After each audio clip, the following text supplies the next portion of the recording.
नमस्कार साथियों, soda classes के इस ऑनलाइन प्लेटफॉर्म पर एक बार पुनः आपका स्वागत है। आज हम लोग एलडीसी और सीईटी को ध्यान में रखते हुए एक बहुत ही इम्पोर्टेंट छोटे से टॉपिक पर चर्चा करने वाले हैं। तो पहले इस पर हम बात करेंगे, साथ ही साथ में आपको कुछ इम्पोर्टेंट जानकारियां जो है वो भी देने वाला हूं। तो सबसे पहले हम एक टॉपिक पर बात करते हैं, CFC, क्लोरोफ्लोरोकार्बन। हालांकि उम्मीद है कि आपने इस टॉपिक को पहले भी पढ़ा होगा, अच्छे तरीके से इसके बारे में जानकारी भी आपको शायद होगी, लेकिन जिनको पता नहीं है एक छोटी सी प्रैक्टिस हम लोग कर लेंगे, ठीक है ना।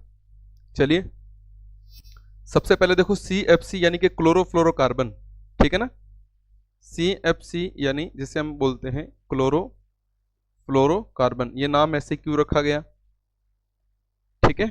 हम हर एक बिंदु पर चर्चा करने वाले हैं इसके, तो ध्यान दीजिए। सबसे पहले देखो क्लोरोफ्लोरोकार्बन, हमने इसे फ्लोरोक्लोरोकार्बन भी नहीं बोला, हमने इसे क्लोरोफ्लोरोकार्बन बोला है, ठीक है ना। ऐसा कार्बन जिसकी संयोजकता क्लोरीन और फ्लोरीन ने मिलकर पूरी कर दी। क्योंकि अंग्रेजी वर्णमाला में C पहले आता है, F बाद में आता है, इसलिए हम इसका जब उच्चारण करते हैं या जब हम इसे लिखते हैं तो हम C फॉर क्लोरो पहले लिखा करते हैं और नाम दे देते हैं क्लोरोफ्लोरो। और है किसके साथ जुड़ा भाई, कार्बन के साथ, तो नाम पड़ जाता है क्लोरोफ्लोरोकार्बन, ठीक है। तो सबसे पहले इसकी एक जनरल सी डेफिनेशन अपने नोट करेंगे, ठीक है ना। परिभाषा इसके अपने नोट करेंगे। डेफिनेशन क्या है, यदि कार्बन अपनी संयोजकता, यदि कार्बन अपनी संयोजकता क्लोरीन व फ्लोरीन से पूरी करें, यदि कार्बन अपनी संयोजकता क्लोरीन व फ्लोरीन से पूरी करे तो बनने वाला यौगिक CFC यानी कि क्लोरोफ्लोरोकार्बन कहलाता है। यदि कार्बन अपनी संयोजकता किससे पूरी कर ले, क्लोरीन और फ्लोरीन से, तो बनने वाले यौगिक को हम क्लोरोफ्लोरोकार्बन कहते हैं। समझ रहे हो मेरी बात। जैसे यदि कार्बन अपनी संयोजकता हाइड्रोजन से पूरी करे तो हम बनने वाले यौगिक को हाइड्रोकार्बन कहते हैं, ठीक वैसे ही यदि कार्बन की संयोजकता क्लोरीन और फ्लोरीन से पूरी हो जाए तो उसे हम क्या बोलते हैं, क्लोरोफ्लोरोकार्बन बोलते हैं। क्योंकि हम जानते हैं कि क्लोरोफ्लोरोकार्बन जो है उसके अंदर कार्बन के साथ क्लोरीन और फ्लोरीन दोनों सिंगल बॉन्ड से जुड़ते हैं, एकल बंध से संयोजित होते हैं, और एकल बंध वाले यौगिक संतृप्त यौगिक होते हैं, और संतृप्त एल्केन श्रेणी के यौगिकों को कहा जाता है। यानी अगर एल्केनों के अंदर, एल्केन, एल्कीन, एल्काइन आपने नाम सुने होंगे, तो एल्केनों के अंदर यदि कार्बन के अंदर हाइड्रोजन के अलावा या हाइड्रोजन को छोड़कर हाइड्रोजन के स्थान पर हाइड्रोजन को विस्थापित करते हुए क्लोरीन और फ्लोरीन उसकी जगह ले लें तो एल्केनों के ऐसे ही व्युत्पन्न रूप जो है वो क्या कहलाते हैं, क्लोरोफ्लोरोकार्बन कहलाते हैं। तो मैं एक डेफिनेशन और यहां पर लिख दूंगा, क्या, एल्केनों के क्लोरोफ्लोरो व्युत्पन्न, एल्केनों के क्लोरोफ्लोरो व्युत्पन्न, एल्केनों के क्लोरोफ्लोरो व्युत्पन्न, व्युत्पन्न क्लोरोफ्लोरोकार्बन या CFC कहलाते हैं। ऐसा क्यों, क्योंकि मैंने आपको बताया कि वास्तव में वैसे तो कार्बन की संयोजकता जो है हाइड्रोकार्बन में हाइड्रोजन पूरी करता है। जैसे सपोज करो ये कार्बन है और इसकी 4 संयोजकताएं किसने पूरी कर दी, हाइड्रोजन ने।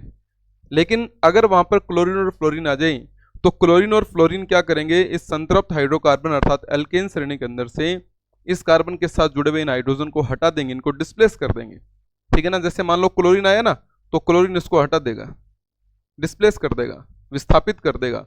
जैसे ये हाइड्रोजन हटेगा उसकी जगह कौन ले लेगा, क्लोरीन। ठीक वैसे ये हाइड्रोजन हटेगा, इसकी जगह कौन ले लेगा, क्लोरीन। मान लो कि ये हाइड्रोजन और हट गए, ठीक है ना, जैसे ये हाइड्रोजन और हट गए तो इनकी जगह कौन ले लेगा, मान लो कि फ्लोरीन, ठीक है ना। तो हम इसे कैसे लिखेंगे, CF2Cl2, लाइक दिस। हम इसे इस तरीके से इसे लिख देंगे, CF2Cl2। कहने का मतलब कार्बन की 4 संयोजकताएं पहले हाइड्रोजन से पूरी हो रही थी, लेकिन इन्हीं हाइड्रोजन को हटाने का काम किसने किया, क्लोरीन और फ्लोरीन ने, और एक नया यौगिक बना दिया जिसका नाम है CF2Cl2। तभी मैंने बोला एल्केनों के क्लोरोफ्लोरो व्युत्पन्न, यानी कि सिंगल बॉन्ड है ना, ये सिंगल बॉन्ड वाले एल्केन श्रेणी के यौगिक होते हैं, तो एल्केनों के क्लोरोफ्लोरो व्युत्पन्न यानी कि डेराइव्ड फॉर्म है ये अपने आप में, उससे उत्पन्न होने वाले यौगिक हैं, एल्केन से ही उत्पन्न होते हैं, CFC, ठीक है ना। यानी एल्केन श्रेणी के संतृप्त हाइड्रोकार्बन में से यदि हाइड्रोजन को क्लोरीन और फ्लोरीन विस्थापित करें तो बनने वाले यौगिक CFC क्लोरोफ्लोरोकार्बन कहलाते हैं। सिंपल सी बात है। अब मेन बात पे आते हैं। जो CFC होते हैं, क्लोरोफ्लोरोकार्बन होते हैं, इन्हीं को हम फ्रियोन कहते हैं, ठीक है ना। CFC जो होते हैं इन्हीं को हम क्या कहते हैं, फ्रियोन कहते हैं। लेकिन अब फ्रियोन के आंकिक सूत्र भी पूछे जाते हैं, ठीक है ना। सबसे इंपॉर्टेंट बात है फ्रियोन के आंकिक सूत्र। तो मैं यहां पर एक बहुत ही इंपॉर्टेंट बिंदु पर चर्चा करने वाला हूं दोस्तों। क्या बिंदु ये है, फ्रियोन के आंकिक सूत्र। बिंदु क्या है, गौर कीजिए, फ्रियोन के आंकिक सूत्र, फ्रियोन के आंकिक सूत्र, ठीक है ना। अब फ्रियोन के आंकिक सूत्र जो होते हैं उनके अंदर हम लोग XYZ ये नाम लिखा करते हैं। मैं आपको पूरा बता देता हूं क्रिस्टल क्लियर। फ्रियोन XYZ यानी X जो है और Y जो है, Z जो है, इनकी जगह पर हम कुछ संख्याएं, कुछ अंक लिखा करते हैं, इसीलिए मैंने नाम लिखा आंकिक सूत्र। अब ये XYZ वास्तव में क्या होते हैं उनके बारे में हम एक छोटी सी चर्चा और कर लेते हैं। देखिए, X की वैल्यू, Y की वैल्यू और Z की वैल्यू। वास्तव में X की वैल्यू जो है वो क्या होगी, तो आपको याद दिला दूं मैं यहाँ पर कि जो CFC है, क्लोरोफ्लोरोकार्बन है, उनमें उपस्थित कार्बन की संख्या में से एक घटाने पर X की वैल्यू हमें प्राप्त होती है। तो मैं लिखूंगा कार्बन की संख्या -1। अगर हम कार्बन की संख्या में से एक घटा दें तो हमें फ्रियोन में X की वैल्यू जो है वो प्राप्त हो जाती है, ठीक है ना। Y का मतलब क्या है, हाइड्रोजन की संख्या, उस क्लोरोफ्लोरोकार्बन में हाइड्रोजन की संख्या जो होती है उसमें हम एक जोड़ दें। तो हमारे पास जब फॉर्मूला हम बनाएंगे, तैयार करेंगे, तो हमें पता चल जाएगा कि अगर हम उस जगह से हाइड्रोजन की संख्या जो भी होगी, हाइड्रोजन की संख्या, उसमें अगर हम एक जोड़ दें तो हमें किसकी संख्या प्राप्त हो जाएगी, Y की वैल्यू हमें प्राप्त हो जाएगी। इसी प्रकार से Z क्या है, तो ध्यान दीजिए, फ्लोरीन की संख्या, फ्लोरीन की संख्या। तो अगर हम फ्लोरीन की संख्या जो है उसमें किसी प्रकार का कोई चेंज नहीं करें तो हमें किसकी वैल्यू प्राप्त हो जाएगी, Z की वैल्यू प्राप्त हो जाएगी। मैं पुनः दोहरा रहा हूं, कार्बन की संख्या में से घटा दो, हाइड्रोजन की संख्या में एक जोड़ दो, फ्लोरीन की संख्या में कोई चेंज मत करो। अगर हम फ्लोरीन की संख्या में किसी भी प्रकार का कोई परिवर्तन नहीं करते हैं तो फ्लोरीन की जितनी भी संख्या होती है वो Z की वैल्यू आ जाती है और फ्रियोन का आंकिक सूत्र बन जाता है। आजकल हम लोग पढ़ते हैं ना, फ्रियोन 11, फ्रियोन 12, समझ रहे हो ना। ये कैसे 11 बनता है, कैसे 12 बनता है, उसके लिए ये चीज है, ठीक है ना। CFC का फॉर्मूला तो हम बनाना सीख ही जाएंगे। अब उसमें जितने कार्बन होंगे उसमें से घटाना है सबसे पहले, ये X की वैल्यू आ जाएगी। हाइड्रोजन की संख्या में एक जोड़ना है, ये Y की वैल्यू आ जाएगी। Z में फ्लोरीन की संख्या, क्लोरीन नहीं बोल रहा हूं मैं, फ्लोरीन की संख्या जितनी है उतनी की उतनी लिख देंगे और हमें फ्रियोन का आंकिक सूत्र जो है वो प्राप्त हो जाएगा। तो दोस्तों चलिए करते हैं प्रैक्टिस, ठीक है। पहला फॉर्मूला आप सबके लिए, कुछ मैं आपके लिए प्रैक्टिस में भी दूंगा, ठीक है ना। आपको मैं कुछ प्रैक्टिस भी दूंगा जिसका आप कमेंट सेक्शन में मुझे जवाब देंगे, ठीक है ना। उनका आप कमेंट सेक्शन में मुझे आंसर देंगे, ठीक है भाई। चलिए सबसे पहले देखो, एक कार्बन है, कार्बन की टोटल संयोजकताएं कितनी होती हैं, 4। हम ये हमेशा से पढ़ते आ रहे हैं। और सपोज करो उसकी चारों संयोजकताएं जो हैं उनमें एक संयोजकता तो फ्लोरीन ने पूरी कर दी और बाकी 3 संयोजकताएं जो है वो कौन पूरी कर रहा है, मान लो क्लोरीन।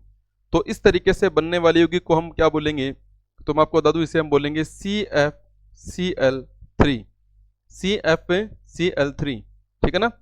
हम इसे बोलेंगे CFCl3, ट्राइक्लोरोफ्लोरोमेथिन, ट्राइक्लोरोफ्लोरोमेथिन। हालांकि इतना मुझे नहीं लगता आपसे कोई ऐसे कोई नामकरण बनवा लेगा। हाँ, आपको याद रखना है CFCl3 नाम का एक फॉर्मूला हमारे पास फ्रियोन का बन चुका है। और इसका आंकिक सूत्र कैसे तैयार करना है, तो सबसे पहले देखो हम लिखेंगे फ्रियोन। आंकिक सूत्र कैसे बनेगा, देखो X की वैल्यू कार्बन की संख्या में से घटा दो, कार्बन 1 है, 1 में से घटा दिया 0। हाइड्रोजन की संख्या में एक जोड़ दो, y की वैल्यू आ जाएगी। हाइड्रोजन कहीं दिख रहा है? नहीं, यहां पर भी नहीं है। तो हाइड्रोजन 0, 0 में एक जोड़ा तो संख्या कितनी आएगी? 1 आएगी। ठीक है ना। फ्लोरीन की संख्या कितनी है? 1। ठीक है ना। तो फ्लोरीन की जितनी संख्या होती है उसमें कोई प्लस माइनस नहीं करना, तो फ्रियोन 0 1 1, फ्रियोन 0 1 1। हम इस तरीके से यहां पर इसका नामकरण कर सकते हैं। वहीं मैं आपको एक नेक्स्ट क्वेश्चन और दे देता हूं, करवा देता हूं इसको। देखो यहां पर फिर मैं बता रहा हूं कि कार्बन की कितनी संयोजकताएं हैं। कार्बन की संयोजकताएं हैं हमारे पास है 4। चारों संयोजकताओं में से 2 संयोजकताएं माना कि किसने पूरी कर दी? फ्लोरीन ने। अगर 2 संयोजकताएं फ्लोरीन पूरी कर देगा तो बाकी 2 जो शेष संयोजकताएं हैं वो कौन पूरी करेगा? क्लोरीन।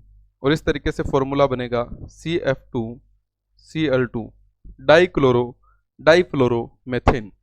डाइक्लोरो डाइफ्लोरोमेथेन। 2 क्लोरो है तो डाई 2 के लिए होता है, ट्राई 3 के लिए होता है, टेट्रा 4 के लिए होता है, पेंटा 5 के लिए, हेक्सा 6 के लिए। तो डाइक्लोरो डाइफ्लोरो, क्लोरो इसलिए पहले बोल रहा हूं क्योंकि अंग्रेजी वर्णमाला में क्लोरो आता है।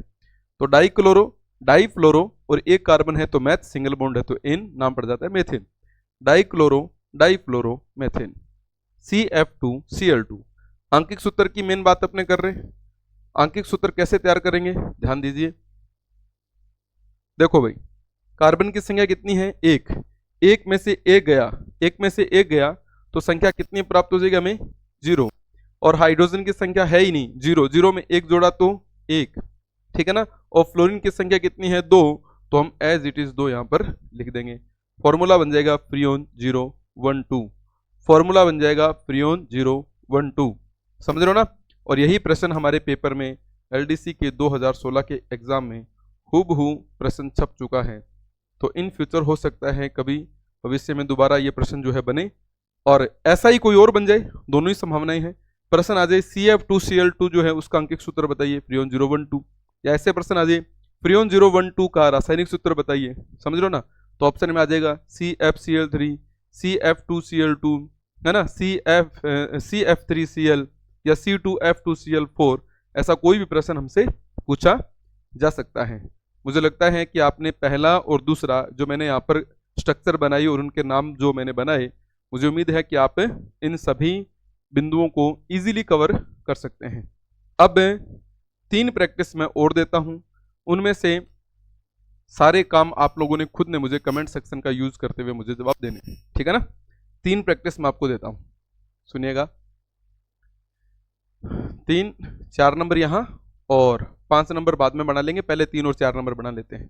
जैसे सपोज करो कार्बन की संख्या होगी मेरे पास कितनी? 2, और इस तरीके से उसकी संयोजकताएं आ जाएंगी। ठीक है ना। अब सपोज करो कि कार्बन की 2 संयोजकताएं फ्लोरीन ने पूरी कर दी। बाकी जो कार्बन की 4 संयोजकताएं हैं वो कौन पूरी करेगा? क्लोरीन। तो फॉर्मूला बनेगा कैसे? ध्यान दीजिए, C2, 2 कार्बन है C2, 2 फ्लोरीन है F2। ठीक है ना। C2F2, क्लोरीन कितने हैं? 4, Cl4, C2F2Cl4। आंकिक सूत्र बनाना है, बिल्कुल जी बना लेंगे। कैसे बना लेंगे? XYZ। X की संख्या वास्तव में कार्बन की संख्या में से घटाना होता है, Y हाइड्रोजन संख्या में एक जोड़ना होता है, और Z कोई चेंज नहीं करना। किसकी संख्या में? फ्लोरीन की संख्या में। तो आप मुझे बताइए, कार्बन 2 है, 2 में से घटा दो, यहाँ संख्या लिख दो। हाइड्रोजन कितने हैं? 0 है, 0 में एक जोड़ दो, दूसरी संख्या लिख दो। फ्लोरीन की संख्या कितनी है? 2, तो क्या करोगे? लिख दो। आपका फ्रियोन अंकिक सूत्र बन जाएगा। यह आप कमेंट सेक्शन का यूज करते हुए मुझे जवाब देंगे। ठीक है ना। फिर देखो एक प्रैक्टिस मैं आपको और दे रहा हूं। ठीक है ना। एक प्रैक्टिस मैं आपको और दे रहा हूं, उसके ऊपर भी आप ध्यान दीजिएगा। ठीक है, जनरल सी प्रैक्टिस है, देखते हैं आप क्या जवाब देते हैं मुझे। यहां पर मैं 2 कार्बन लिख दूंगा।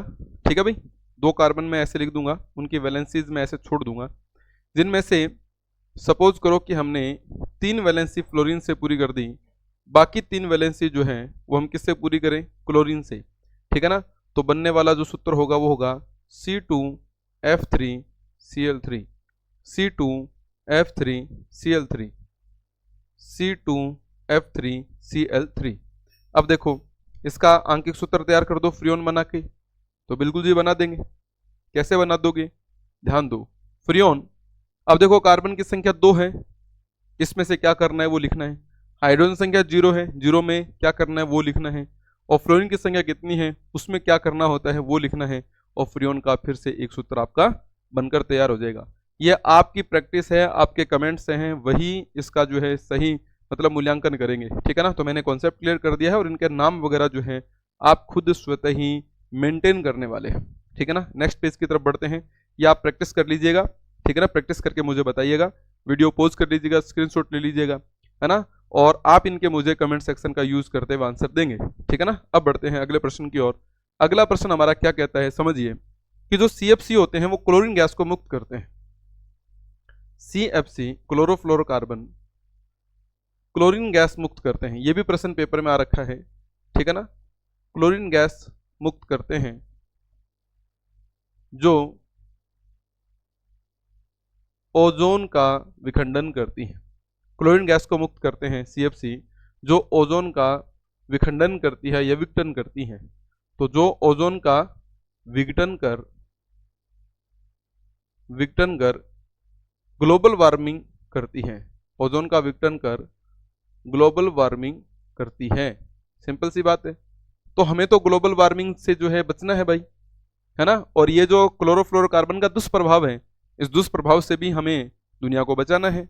तो क्या विज्ञान ने कुछ ऐसा नहीं किया होगा कि कुछ न कुछ इसका ट्रीटमेंट किया? तो बिल्कुल किया है। हम लोगों ने क्लोरीन को थोड़ा कम कर दिया, हम लोगों ने क्लोरीन को थोड़ा कम कर दिया और एक नया CFC तैयार किया। उस नए CFC का नाम क्या है? Let it clear. तो हम लोगों ने CFC का विकल्प ढूंढा, CFC का विकल्प हमने ढूंढा। और वो जो CFC का विकल्प है मित्रों, वो कौन सा है? तो मैं आपको बता दूं, वो है HCFC। मैं पुनः गौर करने के लिए बोलूंगा, वो विकल्प है HCFC, हाइड्रोक्लोरोफ्लोरोकार्बन। अब देखो हमने क्या किया कि क्लोरीन को कम कर दिया और हाइड्रोजन को रहने दिया, है ना। हाइड्रोजन उसमें है और क्लोरीन हमने कम कर दी, तो बनने वाला यौगिक क्या है? हाइड्रोक्लोरोफ्लोरोकार्बन। और ये जो हाइड्रोक्लोरोफ्लोरोकार्बन जिसको हम HCFC कह रहे हैं, वर्तमान में हमारे AC वगैरह में, एयर कंडीशनर में यही HCFC ही काम में लिया जाता है। ध्यान दो कैसे, देखिए अब मैं एक सूत्र बना रहा हूं, 2 सूत्र मैं आपको बना के दिखाऊंगा।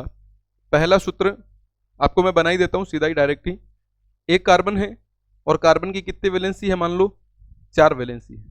चारों में से एक वैलेंसी तो किसने पूरी कर दी? सपोज करो एक वैलेंसी तो है हाइड्रोजन की, ठीक है ना।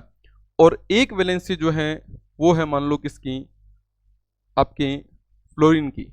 2 वैलेंसी फ्लोरीन की है और एक वैलेंसी जो है वो मान लो किसकी है? क्लोरीन की है, ठीक है ना। अब इसको मैं कैसे लिखूं? ध्यान दो, HCF2Cl, HCF2Cl। अब देखो हाइड्रोक्लोरोफ्लोरोकार्बन हो गया ना।